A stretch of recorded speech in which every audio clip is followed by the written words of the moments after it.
There's going to be a talk, and then there'll be a short break, and then the program will begin. Thank you for being here. I hope you enjoy.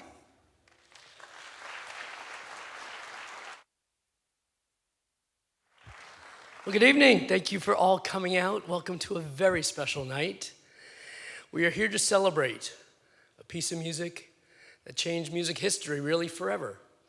It's pretty rare for a single composition to create a whole new genre of music.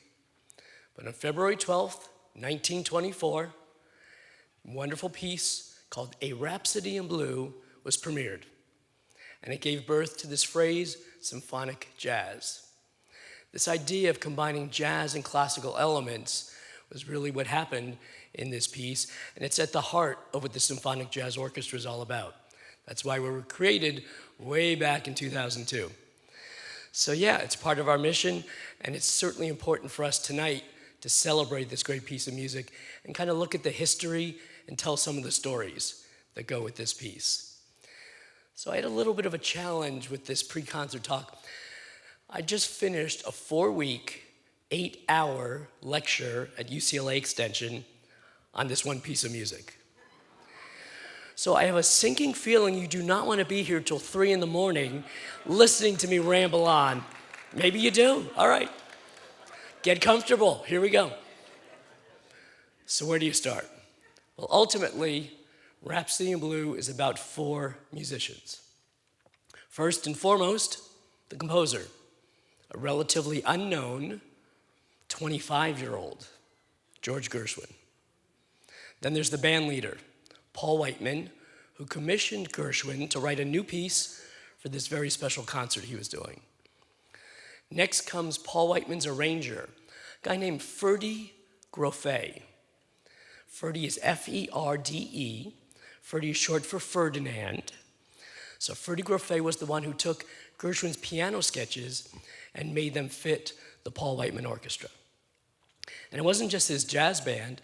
He took his typical jazz band and added classical instruments, violins and French horns and percussion. So, to really get into the story, I need to take you back a little bit. 1922. Paul Whiteman is the king of New York, super popular. He's selling these crazy new things called records, I think they were called, black discs, I don't know. Very popular. He was the resident orchestra in the Palais Royal, the finest ballroom dance place in New York, packing them in night after night. In 1922, he starts expanding. He's now working with theater groups, and he's playing in the pit orchestra for all these different productions. Now, one of these productions, 1922, included a 1-act jazz opera composed by George Gershwin. It was called Blue Monday, and Blue Monday had a run of all of 1 night. Complete bomb, but this was a piece way ahead of its time. His opera Blue Monday would eventually, over a decade later, become Porgy and Bess. It certainly played a role when he wrote Rhapsody in Blue. But what really came out of this is Paul Whiteman appreciated this incredible young talent. Gershwin as a piano soloist, Gershwin as a writer, mixing jazz and classical. He asked George, he said, would you write a piano concerto for my group? You would be the soloist, and we could do it, and you could mix jazz and classical. Gershwin thought it was a good idea, but that was about as far as that conversation went. So now we're going to fast forward, 1924. Some time has passed. January 4th, to be exact. We're now in a pool hall, New York City. George is there with his big brother, Ira. You all know Ira Gershwin, right? The great lyricist. So they're there. It's the end of the day. They usually hang out there at the busy day. And George is shooting pool. Ira's reading the paper. And he says, there's this article about this concert Paul Whiteman is doing. And it says in this article that George Gershwin is composing a piano concerto for Paul Whiteman. So George flips out, mostly because the date of this concert is February 12th, 5 weeks away. So the next day, George had a little talk with Paul. And I really wish somehow I could have listened in on that conversation. George is explaining to him, I've got a Broadway show to finish. I'm in previews in Boston right now. I've got some songs to finish. There is no way I could write anything for you for this concert. But somehow, Paul Whiteman gets Gershwin to write something for this concert. And he offers his arranger, Freddie Graffet, to help out. So lo and behold, in less than 3 weeks, Gershwin writes a Rhapsody in Blue. Mostly on a train from New York to Boston. That's his inspiration. It was really fascinating. What's equally fascinating is Graffet orchestrates all of this in 10 days. So by February 5th, the band is in rehearsal. They are ready for this concert on February 12th. So Paul Whiteman calls this concert Experiments in Modern Music. Very lofty. He sinks $11,000 of his own money, which was a lot back then. Loses most of it, by the way. But his goal really was to elevate jazz, to gain respect for jazz. The concert venue is Aeolian Hall, one of the finest concert venues in New York at the time. He wants to put jazz on that same level as Beethoven and Tchaikovsky. Now for Gershwin, his musical goals was to see if he could free jazz from dance rhythms. So 1920s, jazz is getting super popular, right? All these dance crazes, the foxtrot, the Charleston, the two-step are going on. But could classical elements be mixed in? Could there be changes in speed and tempos? Could there be thematic development? Or does it always have to be dance music? And looking back, George has this great quote. This is from his biography. I heard the Rhapsody as a musical kaleidoscope of America, of our vast melting pot, of our unduplicated national pep, of our metropolitan madness. And if you think about it, that is a beautiful description of what happens in this song, right? He's painting this picture of America, of New York City, and all the energy that goes on in that city, he really does capture in this one piece of music. So, lo and behold, starts off with this great clarinet solo, and after that, the audience is enraptured. So I'm hoping you all got a chance to actually download your concert program. We saved the trees, we didn't print any, but on page 2 of the concert program, and you can do it on the break, just grab the QR code on your phone, you'll see the piano sketch, the opening of A, Rhapsody in Blue, that's how it was first called, and you'll see that opening clarinet part. And of course, there's a story behind that. So to help me explain this story, please welcome our principal clarinetist from the Symphonic Jazz Orchestra, Mr. Marty Crystal. So Marty's brave enough to do a little demo here. You'll see in the program the actual notes that Gershwin writes for the opening of Rhapsody in Blue. So these are those actual George Gershwin notes. As written, you mean? As written.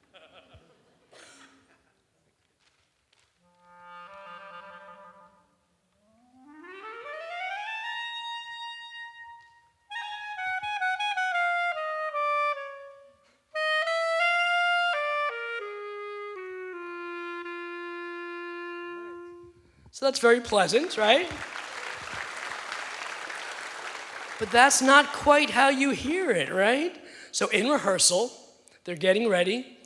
The clarinetist for Ross Gorman is his name for Paul Whiteman's band, kind of messing around with that opening lick. And he adds some klezmer touches to that. So now all of a sudden, that opening lick sounds like this.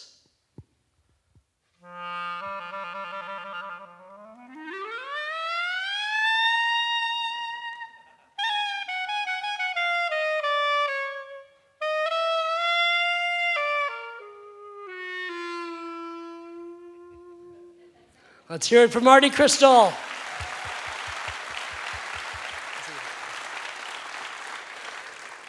That one little change made all the difference, right? So Gershwin hears this in rehearsal, and he says, this is incredible. You got to keep this in. This is just what I was looking for. So from that moment, the audience is thrilled to these new sounds, these new combinations. It's really unlike anything that's ever been done before. And then there's one other element that kind of gets overlooked quite often. See, originally I told you that Gershwin wrote Rhapsody in Blue in 3 weeks, right? What I didn't tell you is that he never quite finished his solo piano part. He didn't have to worry about that. He had to worry about the band part. And he's like, oh, yeah, I'll finish it later. And he's got a Broadway show to do. So Gershwin did the first third pretty good. Second third, couple of holes here and there. The last third, not so much. He's literally playing by the seat of his pants for this premiere. And that improvisation gives such an energy to the performance. It makes such a difference. It's a huge part of what symphonic jazz is all about. So that's one of those magical ingredients that was part of the mix that sadly gets a little bit watered down when you hear some of the performances today. So, 5 curtain calls later, America hears and experiences something they've never experienced before. Jazz and blues blending together, creating something called symphonic jazz. So yeah, a pretty good start. Now for me, my personal journey with Rhapsody in Blue is kind of like a series of fortunate events. 1989, I met a gentleman by the name of Kurt Dieterle. Kurt was a violinist. He was there, that premiere. He was in the room where it happened. The concert wasn't recorded.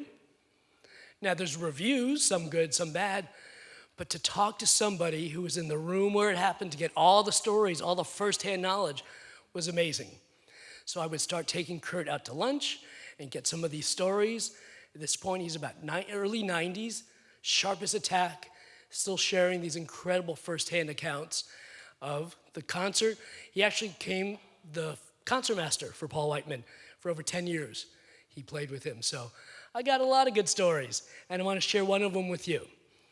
This is a story you will never, ever find in any music history book. So I got to tell you 2 things before we're going to play the excerpt of Kurt talking to you. First, it's kind of a noisy restaurant. And second, I brought a crappy little cassette recorder. So it's going to be kind of hard to hear, but listen close. You'll hear Kurt tell this amazing story about Rhapsody in Blue. Take it away, Jim. That theme, Gershwin was going to leave out. Not many people know it. And it was Freddie Grofé, the ranger, Paul's ranger, who did most of the scoring for this. Right. He said, George, that's one of your best themes. You can't leave that out. And that is a trademark of the Rhapsody in Blue. So I'll try to expand on that a little bit. So Kurt is talking about that theme. He's referring to one of the final themes in Rhapsody in Blue, what they call the love theme. So Gershwin wants to leave that one out. So we'll try to play it one more time. Maybe you can catch a little bit more of the story. That theme, Gershwin was going to leave out. Not many people know it. And it was Freddie Grofé, the ranger, Paul's ranger, who did most of the scoring for this. Right. He said, George, that's one of your best themes. You can't leave that out. And that is a trademark of the Rhapsody in Blue. So hopefully you caught a little bit more. So he's saying, and Freddie Grofé was the one who said, George, you can't leave that one out. That is the best theme in this whole piece. Thankfully, he listened to Grofé, because I do not think we would be here talking 100 years later if that love theme was not part of Rhapsody in Blue. So all these little stories, all these little insights into this piece is so fascinating. For me, my second touch point, as it were, this came a few years later. I got access to one of the piano sketches. I got to touch Gershwin's notes. I got to touch Grofé's notes. I got to see how it was built. And what you notice behind me is not the typical 68-piece symphonic jazz orchestra. It's a lot leaner tonight, right? Because we're using that original 1924 instrumentation, which was Paul Whiteman's jazz band, plus a couple of classical instruments, some violins, French horns. So this is the small version. And it was incredible what Grofé did to orchestrate it to make it sound so full and so rich. But what's equally remarkable in those sketches is to see those holes, those open spots that Gershwin had to improvise. Now, over the years, kind of got cut back a little bit, Maybe George is busy and he can't do the concert, so we need somebody else, not as good, so let's make this a little easier. Sadly, Gershwin dies early 1937, only 38 years old. So after his passing, the publishers really kind of expanded everything. So it's now for a full symphony orchestra, a standard orchestra. And now, even tighter, a little bit more edits. There's certainly no more improvisation. So a lot of that feeling from that 1924 concert kind of disappeared. And that's what most of us hear. That's certainly what United Airlines has played all those years. It's wonderful, the themes are obviously great, but there's that little magic that's kind of missing. So I told you Rhapsody in Blue is a story of 4 musicians. Well, that 4th musician is with us tonight. The incredible Marcus Roberts. Yeah, let's hear it for Marcus. So in 1995, Marcus does his own arrangement. And for me, it is the most celebratory arrangement, and I've heard most of them, of Rhapsody in Blue I have ever heard. He takes it, it's about 16 minutes normally. This is going to be almost 30 minutes. He expands it, he breathes new life into this historic piece. So please join me in welcoming not just Marcus, but the entire Marcus Roberts trio. Jason Marsalis, Martin Jaffe, and Marcus Roberts.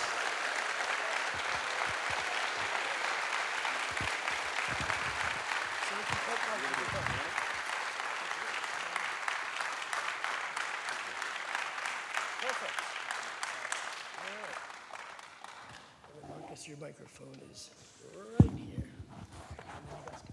The Symphonic Jazz Orchestra certainly performed Rhapsody in Blue many times over the years. 95th anniversary, 90th anniversary, you get the idea. And we also recorded it with the great Bill Cunliffe as the piano soloist. He was joined by Peter Erskine on drums, Robert Hurst on bass, and we tried to capture that energy from 1924. We used the small orchestra, lots of improvisation in there, lots of interesting things with the piano trio, which, by the way, is recorded and sitting in the lobby, so you should all rush out and get it, because it's amazing. But for the 100th, it's like, what else can we do? And I've always been haunted by Marcus's version, because it is so different and so joyous, both in its approach and its soloing, because he totally brings the improvisation back into the piece. So Marcus, if I may kind of take you back to 1995, what were you trying to set out to do with your arrangement? I wanted to bring Rhapsody in Blue fully into the jazz environment, meaning I wanted it to tell a story strictly from the perspective of jazz musicians who have existed in ways that Gershwin could not have known in 1924. Charlie Parker, we heard his music. We heard the music of the great Duke Ellington and John Coltrane and Ella Fitzgerald. And so we wanted that part of the language that you would not have heard in 1924 that evolved over all these decades. We wanted that language accessible and available, but we didn't want to disturb Gershwin's original intent, because those themes are great. You know, they're really wonderful themes. And so had to find a way to find a collaborative community approach to it between the jazz and classical world. Yeah, that's brilliant. And you actually used some very special forces when you did your recording. So you want to share a little bit about who you had with you in the recording session? Yeah, well, Jason was on it. He was, what were you, Jason, 18 or something? 17, 18? He was... Yeah, I was 18. And he had just That's a good graduated first from gig. Yeah, he had just graduated high school like a week before. Actually, correction, the week of. It was, yeah, just to add to that real quick, I was in New Orleans on Monday and graduated high school, and the next day I was with my late father, Alice Marsalis, and he had a gig at the Iridium while this recording session was going on. And Tuesday morning, we went to New York, and then, I didn't know what I was getting myself into, but it was that week that recording took place. Yeah, he was there.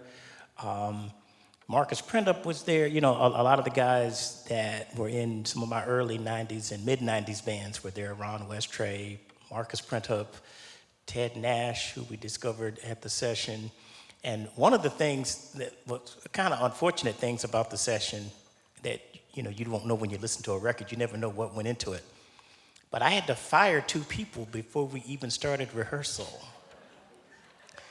And one of them was a great clarinet player, and he couldn't figure out that introduction the way I wanted him to do it, you know? And I just, because I didn't really want it to start off that way. And I don't know, he couldn't do it. And he was much older than me. I felt really bad, but it's like, I'm like, hey man, they're spending $500,000 on this thing. But then the other one was a bass player who I had just done a gig with in Seattle, Washington, and he was upset because he wanted to play like all the pieces on the record, but he wasn't cutting it on one of them. And I said, well, you can play on these 2, but you can't play on this one. He said, well, if I can't do the whole thing, then I'm not doing it. So he quit. Or I like to think I fired him, but I think he quit. And so I'm sitting up here trying to figure out, what am I gonna do? We got rehearsal in 3 days. So I called up Jason's dad, Mr. Marcellus, and I said, man, I got this session coming up. I got to find a bass player. Because, you know, piano players understand this kind of stuff about each other. Like, they understand it. And Mr. Marcellus, he says, oh, well, you know, I'm using Roland Guerin right now, and he's been playing with me. He's a good bass player. Plus, he's smart. He's a marketing major. He's smart. I said, oh, okay. So I called up Roland. I said, hey, man, what's up? How you doing? Yeah, man, how you doing? It's good to do. I said, you think you could learn Rhapsody in Blue in 3 days? He said, yeah. I said, I hope you're telling me the truth. So anyway, that's how it started. And then we were rehearsing at the Masonic Temple. And we really had all these jazz musicians, and we had the St. Luke's Orchestra, you know, fantastic classical musicians. And so we were in there just honestly doing kind of what Gershwin and them did. Like, we were figuring stuff out. I won't say randomly. Let's use the word spontaneously. That sounds better. We were trying to figure out certain things. And there's a section of this piece that you will hear. There's a certain point in there where they're really getting to it, right? And it's here where you get to C major and you hear.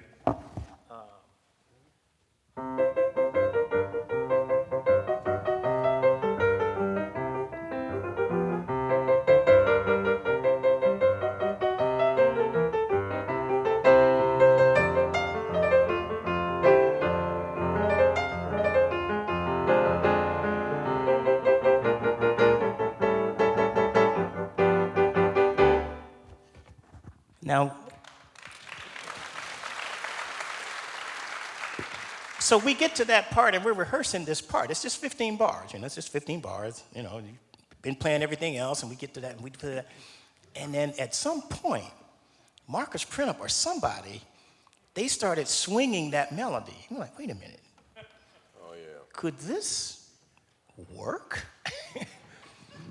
And I don't know how we figured it out, but we tried it and we're like, hey, man, damn, this works. So then we're like, well, man, we should just swing this. And so then we started playing it like this.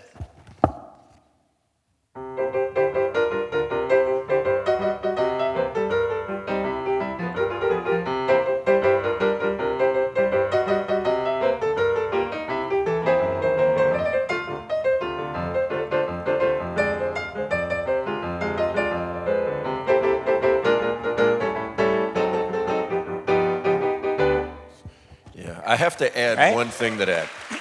So then that's when the fun began. And we were like, well, man, I think this is actually a blues. I mean, it goes to the 4 chord like a blues. Wait a minute. So I said, well, maybe, would any of y'all want to try soloing over this? And they're like, yeah, because jazz people love to play. They love to solo. They're never going to say no to taking a solo. And so this is what led, and you'll hear this in the band. There's several very talented, wonderful musicians, and they're going to solo over this 15-bar blues that started off like we were just playing it how it's in the music, but then we expanded it. And that is, we simply call it the letter F section or the jazz section. So anyway, that's a little bit about that. Yeah, there's one little confession that I have to add to that. When it was first proposed, why don't we swing that melody? I was actually against it. I was like, oh, no, really? Oh, okay, all right, fine, we'll try it. And then I think I must have been hearing something else, but we tried it, and after one chorus I said, oh, that does work, actually, okay.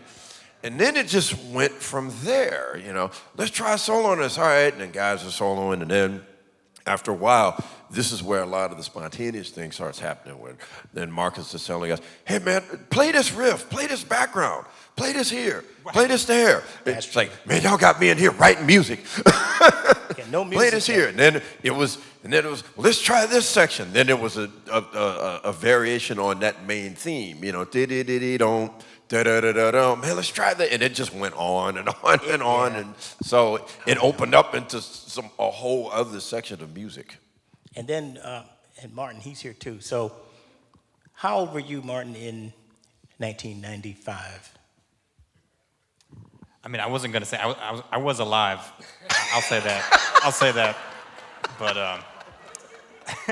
what I'll say is that this footage of you guys playing this piece with Seiji Ozawa at Tanglewood, that is one of my first introductions to your music when I was, it was many years later when I discovered it, but when I first heard that, my mind was blown, and I was just like, oh man, that's how Rhapsody in Blues is supposed to sound, man. I was like, this is my, whatever, that's my 2 cents, but it's been very, very exciting and gratifying to be able to play this with you the last, couple of years, and also now today getting to play this version with the extended improvisation and really, embracing that jazz element to a whole other level, the improvisation and the swing and the grooves of it, to make it feel, in my opinion, more authentic, So it's been really great. I was alive, but I'll say Yes, that. he was. And I do want to jump in here because what Marcus does is he shares the spotlight. So as the piano soloist, it's look at me, and he does the opposite. He turns the spotlight on the band, and you're getting your stories of the solos and the trumpet, and the sax and trombone. He opens it up and makes it so democratic and so beautiful.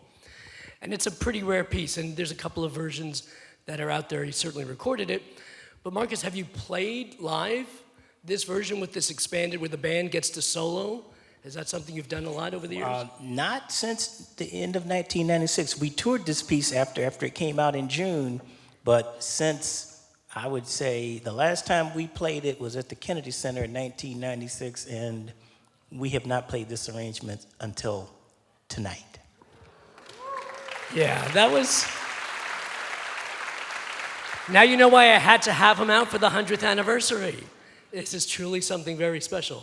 No, it is. It is. And I think, I want to thank Mitch, because when I tell you this was a labor of love, yeah, give him a hand, y'all, because he kept asking me about it. I said, man, are you sure you want to do this? And he was like, are you kidding me? We have to do this. And so I got with my cast, and because we never had written this stuff down really properly, So I had to get cast because I had forgotten some of the stuff, and we started going through and said, I forgot about that background figure there. I forgot we did that. So anyway, yeah, it's really cool. You're really going to have a great time. And what I want you all to do when you hear this piece is, even though it was written in 1924, we're going to compose it for you tonight in 2024, brand new, just for you. Yeah.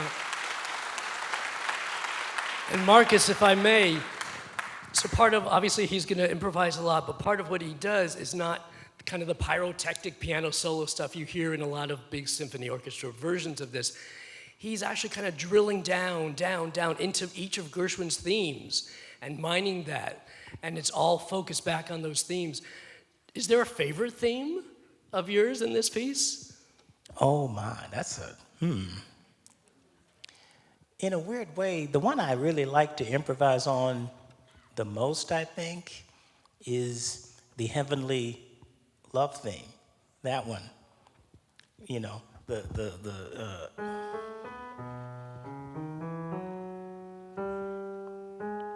But when I've played it with orchestras, sometimes I play it and it's more in the style of Bartok with a lot of open fifths and stuff. And Other times it's like Earl Garner from 1958, and other times it's like Stevie Wonder in 1978, or, I don't know.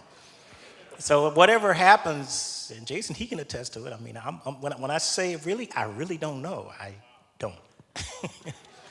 So it's true improvisation, y'all. And that's the beauty of having here with the trio. So again, you're looking at a musical relationship that's almost 30 years old, I think, now, between the two of you. Martin's got to catch up a little bit. Yeah, Jason. But to have any kind of relationship for 30 years is amazing, but to have a musical relationship like this is truly quite special, where you can finish each other's musical sentences and breathe together. So it's great not just to have Marcus, but to have the trio with us as well tonight. So Oh, absolutely. truly a very special evening. So we are so fortunate. This is magic in the making, and you are here for that. Let's hear it one more time for the incredible Marcus Roberts Trio. Thank y'all. Thank y'all.